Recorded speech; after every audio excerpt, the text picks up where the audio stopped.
Hey all you lot, and welcome to another episode of News You Might Have Missed. I'm your host Tom Lord, and on this show we look at a mighty mix of eclectic excerpts, ranging from news outlets, blogs and tabloid rags based around the globe. On today's show we've got British man calls police on himself for drunk driving, Indian woman turns out not to be dead right before a cremation, and police officer disguised as a cuddly bear arrests drug dealers on Valentine's Day. But first, an Oregon resident caught the bubonic plague from their cat. According to The Guardian, a pet owner in Oregon has caught the bubonic plague from their cat in a rare example of the potentially deadly illness surfacing from the United States. The bubonic plague itself was also known as the Black Death, which caused millions to die within medieval Europe. According to The Guardian, all close contacts of the resident and their pet have been contacted and provided medication to prevent the illness. So, with cases like measles, polio, and now the Black Death, it looks like the world is going back to medieval times. I, for one, welcome the apocalypse. A British man calls the police on himself for drunk driving. According to BBC News, North Yorkshire Police said the call came in just before noon on Monday from a man who said he was drink driving and didn't know what he was doing. The man himself told the call handler he'd had a heavy weekend, and when he was stopped by the police and given a breathalyzer test, he was found to be 3 times over the legal limit. After the roadside stop, he was arrested on suspicion of drink driving and remained in custody. Top tip then, if you do fancy drinking and driving, and if you're the sort of person that tells the police exactly what you do when you do bad things, perhaps leave your phone at home. 90% of all honey sold in Malaysia is artificial. According to an article by the Straits Times, the honey industry in Malaysia is facing a challenge to identify the number of fake goods on the market, a number that may constitute up to 90% of all products sold in Malaysia. According to the article, it's not as easy as it sounds to identify fake honey, and in fact, laboratory tests are required. This appears to be an issue distinct to honey from stingless bees, also known as calicut in Malay, which has a uniquely sweet and sour taste with a flowery or fruity aroma. Unscrupulous businessmen are taking normal honey and putting it with vinegar to mimic its taste. In conclusion, if it tastes like honey and you're in Malaysia, it's probably not honey. The same problem applies in Thailand. If it tastes like a woman, but you're in Thailand, then it's probably not a woman. A 63-year-old reverend has been accused of dealing meth. According to an article by WFSB, a reverend in Woodbury was arrested and charged with dealing crystal meth. I'm not being funny. If you look like that, you look like you deal crystal meth. State troopers pulled the man over on February the 9th after noticing he had a suspended registration for failing to maintain insurance requirements. Further investigation revealed that Miller was in possession of crystal methamphetamines in both rock form and liquefied into a hypodermic needle prepared for an injection. I think this reverend was just trying to inject some fun into the local community by making the sermons a lot faster and the Holy Communion more of a squabble than a queue. Russian skater blames positive drug test on grandfather's dessert. According to Sky News, disgraced Olympic athlete Kamila Valieva said that a banned substance entered her body through consumption of a strawberry dessert prepared by her grandfather. This was because her grandfather prepared the dessert on a chopping board in which he used to crush his medication. According to a report by the Court of Arbitration of Sport, she had tested positive for the banned substance trimetazidine during the 2021 Russian National Championships. According to this report, she proposed 3 possible explanations for the positive test, all of which revolved around a strawberry dessert she claimed her grandfather, Gennady Solovyov, gave her the night before she left for St. Petersburg. The World Anti-Doping Agency said it was inherently implausible that an athlete at this elite level would take a homemade strawberry dessert with her across Russia and eat it during a competition period. I would like to send a message out to Camila's grandfather specifically. If you've got a cake that helps you win Olympic gold medals in ice skating, I know a fat man that wants to recreate Blades of Glory. Everest mountain climbers are being told to bring their poo down with them to combat a smelly mountain. According to IFL Science, mounting piles of human poo are kicking up a stink on Mount Everest, much to the annoyance of local authorities, who are now instructing climbers they must bring their poo back down to base camp. Apparently, according to the extreme conditions of this high altitude mountain, the waste doesn't fully degrade and can persist for years. The local authority is ordering climbers to buy special poo bags at base camp. The bags contain chemicals that will help solidify the human excrement and reduce its odour. I think after that, for me, the sheen of climbing Mount Everest is kind of gone. Not only do you spend years of your life training how to climb a massive mountain, you spend thousands of pounds getting to Nepal, only to stand in Sir Edmund Hillary's fossilised dumps. Stainless steel rust-proof Tesla Cybertrucks keep going rusty. According to an article by the Register, the literally bulletproof Tesla Cybertruck needs constant cleaning to stay off corrosion. Apparently on the Cybertruck Owners Club forum, there is a trending thread titled "Rust Spots, Corrosion is the Norm." The user Raxar stated, "Just picked up my Cybertruck today." The advisor specifically mentioned the Cybertrucks develop orange rust marks in the rain, and that requires the vehicle to be buffed out. Some members of that forum have pondered whether it could just be rail dust attributed to the Tesla delivery process that happens with all Cybertrucks. But user Rexar posted some images of his Cybertruck's body after driving it for 2 days in the rain. Look at that, orange. Orange little dots everywhere. In conclusion then, if you like your pickup trucks triangular, electric and completely oxidised, maybe the Tesla Cybertruck is the one for you. Police officer disguised as a cuddly bear arrests drug dealers on Valentine's Day. According to this article by The Independent, a Peruvian police officer arrested a suspected drug dealer while disguised as a cuddly bear holding a box of chocolates on Valentine's Day. According to the video, the officer bent down on one knee disguised as a teddy bear, with a sign that read, "You are my reason to smile," and a balloon. Other officers disguised themselves as workers, then bolted towards the alleged offender once she left their residence. And another woman, who was separately seized by the officers, was found with more than 15,000 portions of cocaine paste. On the one hand, I always remember the phrase "beware of Greeks bearing gifts." On the other hand, if I was beckoned out of my house by a Deliveroo driver who had a selection of fine kebab meats, I'm fairly sure I would end up in prison. Delta flight forced to turn around after maggots fall on the heads of passengers. According to an article by The Independent, a Delta flight was recently forced to turn around an hour after takeoff when maggots fell from the overhead compartments onto passengers sitting in economy seats. This turned out to be down to a passenger's suitcase opening up in the overhead compartment, which contained rotting fish. The fish also had maggots in them. After the plane landed, all passengers were instructed to deboard the aircraft, and the suitcase containing the fish was placed into a bag to be destroyed.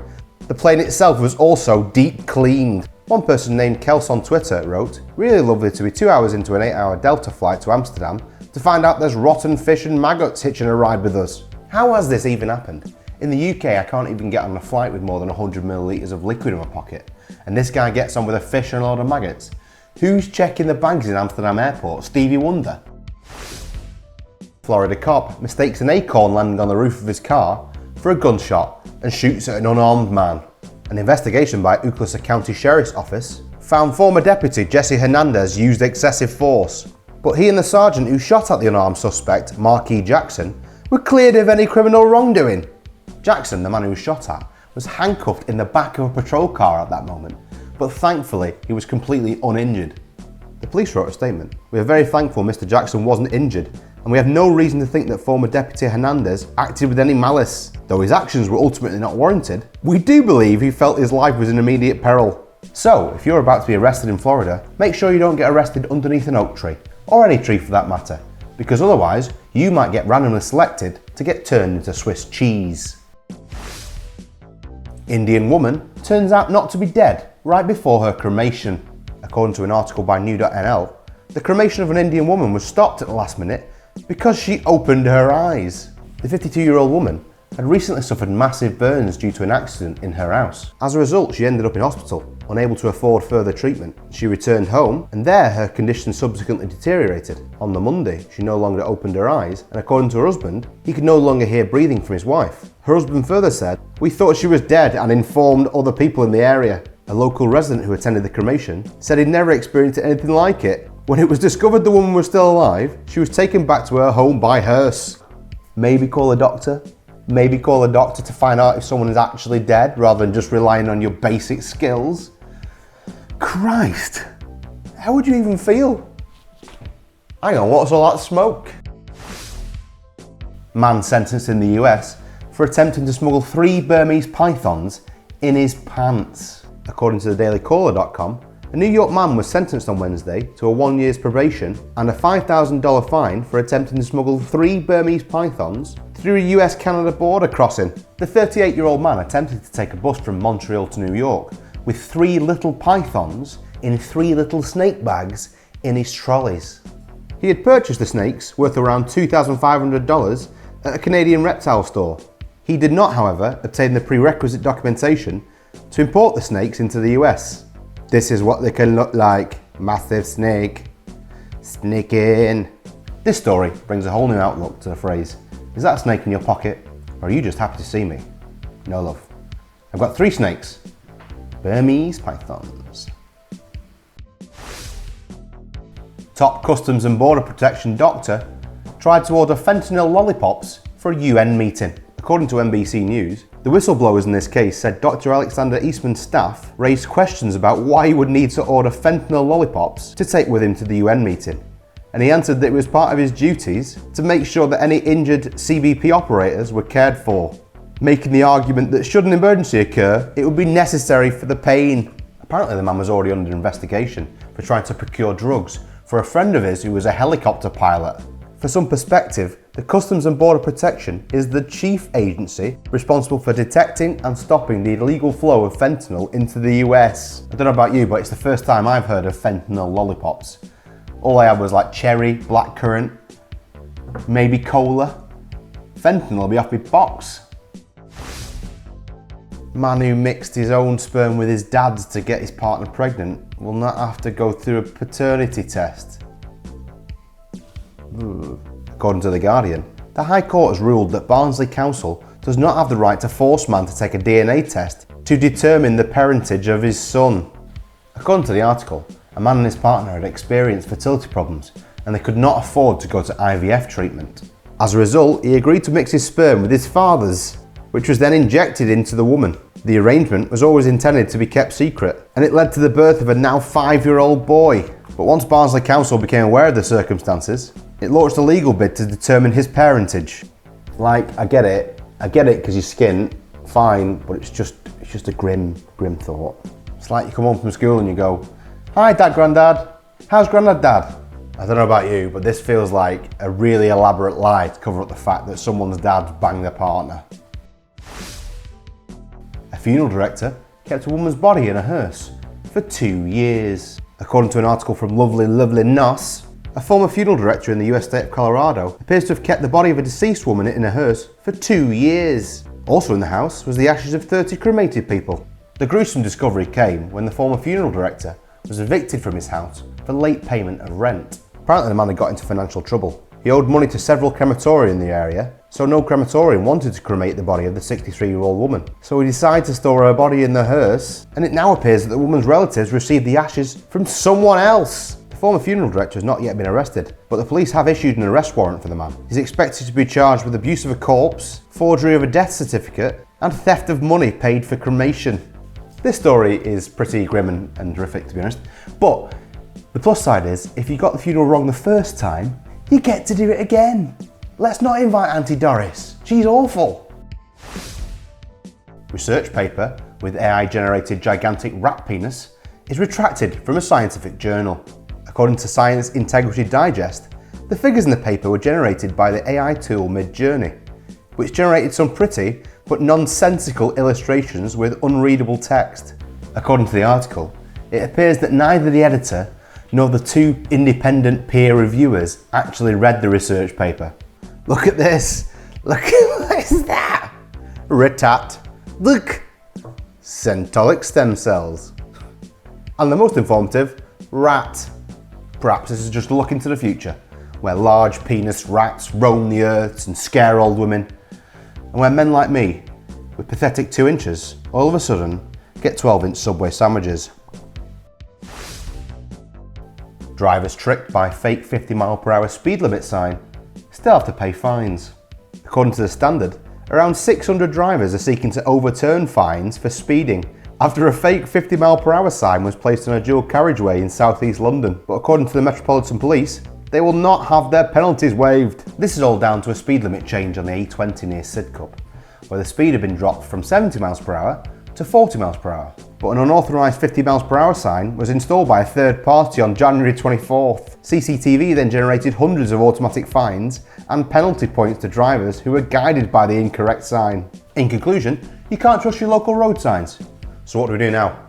Let's go out into the streets, smash the place up, start a revolution, and break the simulation. And finally, cops looking for missing fishermen instead find narco sub with 4 tons of cocaine on it. According to CBS News, officers were conducting the search and rescue operation for the fishermen off the southwest coast of Colombia when they detected a suspicious vessel near the border with Ecuador. The sailors with the Colombian Navy then boarded the 50-foot-long semi-submersible and discovered 205 packages of different shapes and sizes. The 4 people who were on board the sub were subsequently arrested and the 4.5 tons of cocaine seized. Apparently this comes after a massive drug seizure just weeks ago, where a semi-submersible loaded with more than 1,000 pounds of cocaine was found in the Pacific Ocean. So, spare a thought for your local narco sub operator. Next time you try and snort 120 quids of the nose gold, up your schnoz in a Wetherspoon's toilet. Thanks for watching. Please like, comment and subscribe if you do so fancy. Also, if you see any news that you think we might have missed, please get in contact on the email below. That's it for this week, guys. See you next time for another jam-packed news you might have missed. Stay gravy.